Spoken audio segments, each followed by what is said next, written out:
Hi guys, I'm Jax. Today I'm bringing to life the Wandering Tavern, amazing setting designed by HOMIEandTheDUDE.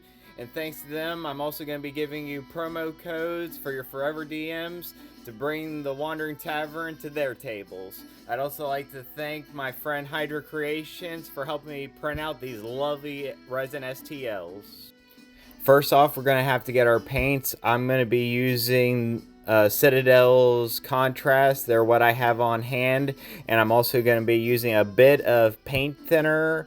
And I also recommend using your basic black, white, a little bit of brown acrylics that you can get from most, if any, hobby stores or superstores. After a zenithal primer, starting from black at the bottom to gray and then white from above, I'm also going to go back with a gray dry brush here to try and bring back the lower details, still to imply shadows, but let us be able to see some of what's down there. And then I'll use a pure white from the top to imply lighting and just scale, because this is a massive city that's just in a small, about softball size shape in my hand.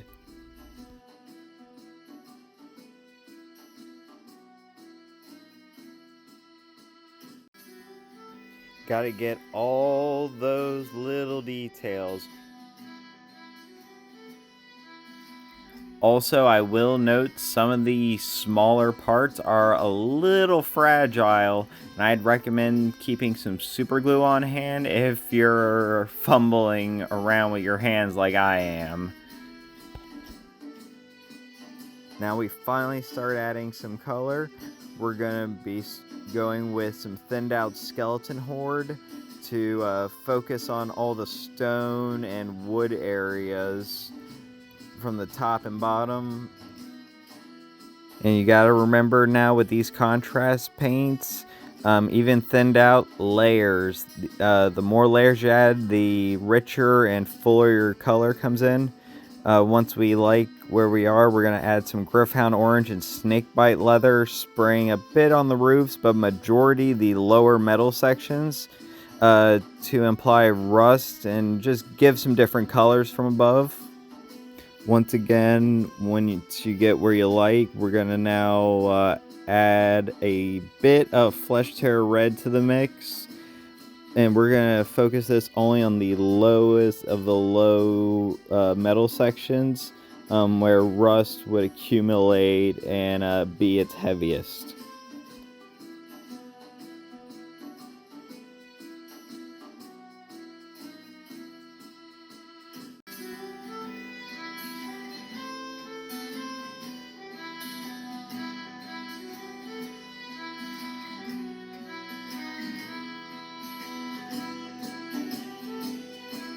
After we base coat, we got to go back with a off tan white.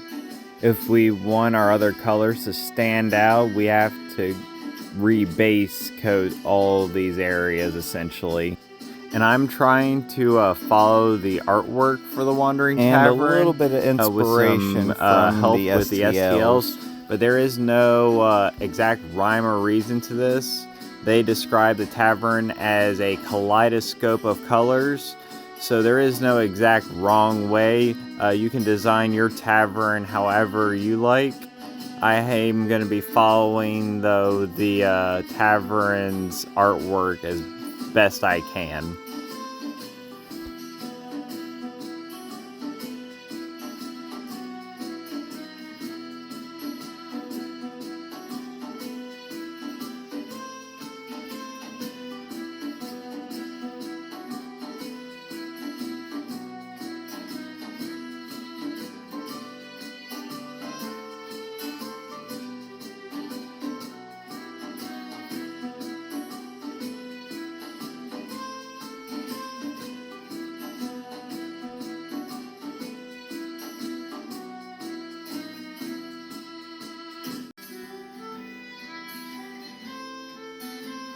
Now with our areas picked out, we'll be starting with our lightest paint thinned out again, Skeleton Horde.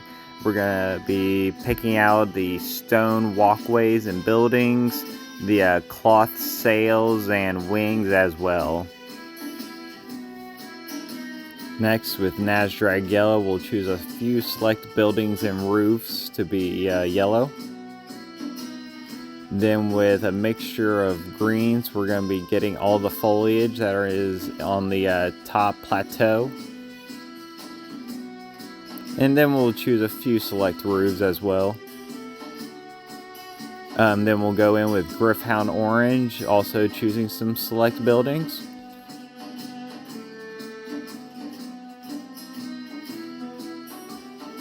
For grays, I'm going to be using non-oil to build up layers, almost like I'm using watercolors.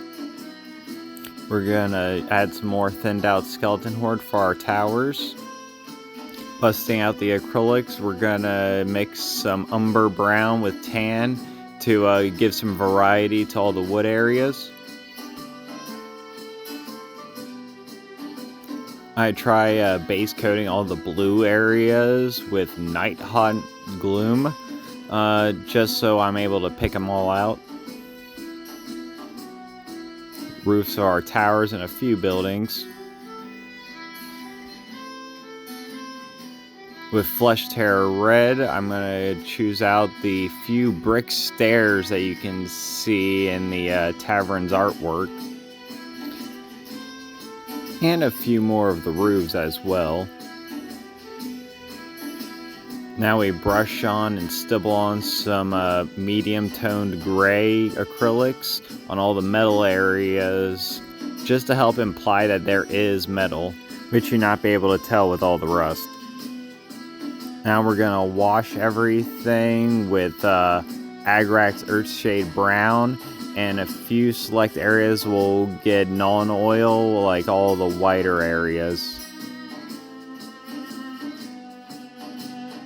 You can see as we add them to these roofs, it really makes all the shingles pop, and it brings the wash will bring out all your details, not just the contrast. Contrast is good for starting out all your base coats and blending them all together, in my opinion.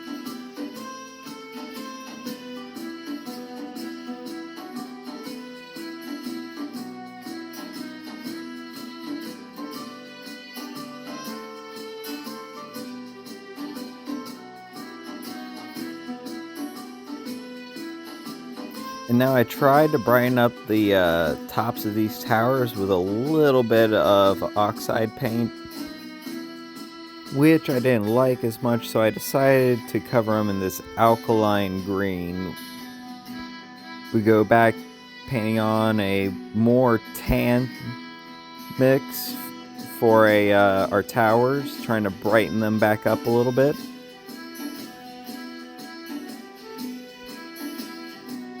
Using our same wood mix from earlier, we're going to try and edge highlight and dry brush all the wooden areas.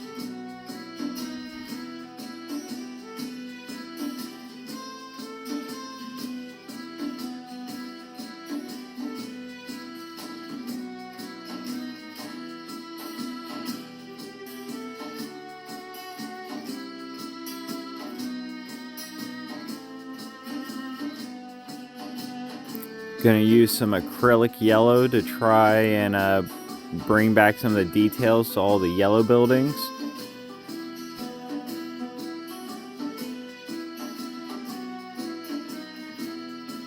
Touching up the wings on our engines with the same tan we used for the towers. And now we're going to go back with our washes, but thinned out, just trying to blend all those areas that we just lit up.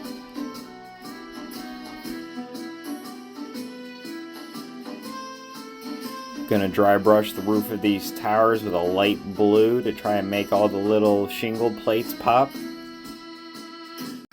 And some of the buildings.